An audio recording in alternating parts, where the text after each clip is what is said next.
வணக்கம் நண்பர்களே, எல்லாரும் எப்படி இருக்கீங்க? நல்லா இருக்கீங்களா? இப்போ நான் எங்கே இருக்கேன் அப்படின்னு பார்த்தீங்கன்னா, ஸ்ரீரங்கம் கோயிலுக்குள் இருக்கக்கூடிய ஆண்டாள் அவர்களோட திருக்கோயிலில் தாங்க இருக்கேன்.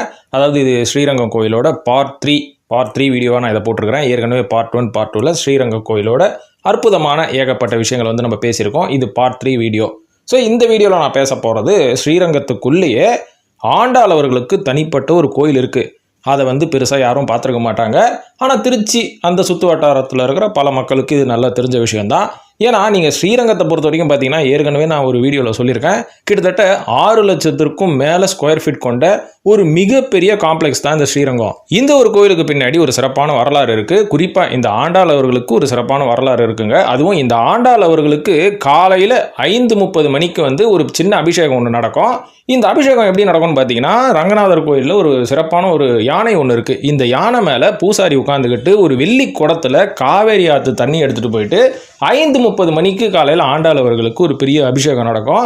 இதுக்கப்புறம் தான் மற்ற ரிச்சுவல்ஸ் எல்லாமே நடக்கும் அப்படின்ற மாதிரி சொல்லப்படுது இந்த கோயில் வழக்கத்தின்படி. ஸோ இப்போ ஆண்டாள் அவர்களோட அந்த கோயிலில் இருக்கக்கூடிய அந்த யானைக்கு பின்னாடி ஒரு வரலாறு இருக்குங்க. அதுவும் சின்ன வயசுல நம்ம எல்லாருக்கும் பெட் டைம் ஸ்டோரிஸை நம்ம பாட்டி சொல்லக்கூடிய ஒரு கதை தான். அது ஒரு மித்தாக இருந்தாலும் கேட்கறதுக்கு ரொம்ப சுவாரஸ்யமாக இருக்குது. என்னன்னு பார்த்தீங்கன்னா, காவேரி நதிக்கரை பக்கத்தில் அமைஞ்சிருக்கிற இந்த ரங்கநாதர் கோயிலுக்கு ஒரு யானை ஒன்று இருக்குது. இந்த யானை என்ன பண்ணுச்சுன்னு பார்த்தீங்கன்னா, அந்த காவேரி ஆற்றுல தண்ணி குடிக்கிறதுக்காக இறங்கும் போது அந்த ஆற்றுக்குள்ளே இருக்கிற ஒரு பெரிய முதல்ல யானையோட காலை பிடிச்சி கடிச்சு அந்த ஆற்றுக்குள்ளே இழுக்க ட்ரை பண்ணுச்சான். அப்போது அந்த வலி தாங்க முடியாத யானை என்ன பண்ணுச்சு, எப்படியாவது ட்ரை பண்ணி நம்ம அந்த ஆற்றுலேருந்து வெளில வந்துடணும், இல்லைனா அந்த முதல்ல நம்மளை கடிச்சு உள்ளே இழுத்துறோம், இல்லைனா நம்ம உயிர் போயிடும் அப்படின்ற மாதிரி அந்த வருத்தத்தில் அந்த கவலையில் அந்த யானை காப்பாற்றுங்க காப்பாற்றுங்கன்னு கத்துனது இல்லாமல் ரங்கநாதான் கத்த ஆரம்பிச்சதுங்களாங்க. இதை கேள்விப்பட்டோன்னா ரங்கநாதர் என்ன பண்ணியிருக்காரு, உடனே அவர் கையில் இருக்கிற அந்த ஒரு சக்கரம் மாதிரி வச்சிருப்பாரு பார்த்தீங்களா, இதை விட்டு அந்த முதலையோட கழுத்தை வெட்டியிருக்கிறாங்க.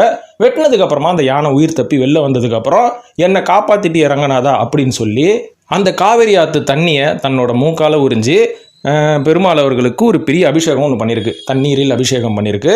ஸோ அது ஒரு பெட் டைம் ஸ்டோரியாக அந்த காலகட்டத்தில் பாட்டிமார்கள் நம்ம கிட்ட சொன்னாலுமே கூட இதை கேட்கறதுக்கு ரொம்ப சுவாரஸ்யமாக இருக்குது. இதன் வழிபாடாக தான் இந்த யானை காலையில் ஆண்டாள் அவர்களுக்கு தண்ணியில் அபிஷேகம் செய்யக்கூடிய அந்த காவேரி தண்ணியில் அபிஷேகம் பண்ணுறாங்க அப்படின்ற மாதிரியும் இன்னி வரைக்கும் ஒரு ரிச்சுவல் மெயின்டைன் பண்ணப்படுது.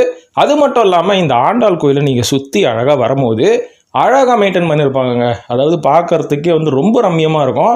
அந்த லேண்ட்ஸ்கேப்லாம் பார்த்தீங்கன்னா அவ்வளோ சூப்பராக இருக்கும். அந்த கன்ஸ்ட்ரக்ஷன் எல்லாமே பார்த்தீங்கன்னா இன்னி வரைக்கும் பக்காவாக மெயின்டைன் பண்ணிட்டு இருக்காங்க. இதனால் இந்த கோயிலுக்கு வர பல பேருக்கு இந்த கோயிலில் ரங்கநாதர் அவர்களை வழிபட்டதுக்கப்புறம் அப்படியே வெளில போயிடுவாங்க பல பேர். ஆனால் சுற்றி இந்த கோயிலுக்குள்ளே இவ்வளோ சுவாரஸ்யமான இன்ட்ரெஸ்டிங்கான விஷயங்கள்லாம் இருக்குது அப்படின்றது பல பேருக்கு தெரியாமல் இருந்திருக்கும். இப்போ இந்த வீடியோ வாயிலாக உங்களுக்கு நான் தெரிவிச்சிட்டேன் பார்த்தீங்களா. அதனால் மறக்காமல் அடுத்த வாட்டி நீங்கள் ரங்கநாதர் கோயில் போகும்போது இந்த மாதிரி அதிசயமான விஷயங்களெல்லாம் பார்த்து ரங்கநாதர் அவர்களோட அருளை பெறுங்க அப்படின்னு சொல்லிக்கிட்டு இந்த வீடியோ முடிச்சுக்கிறேன். நன்றி, வணக்கம்.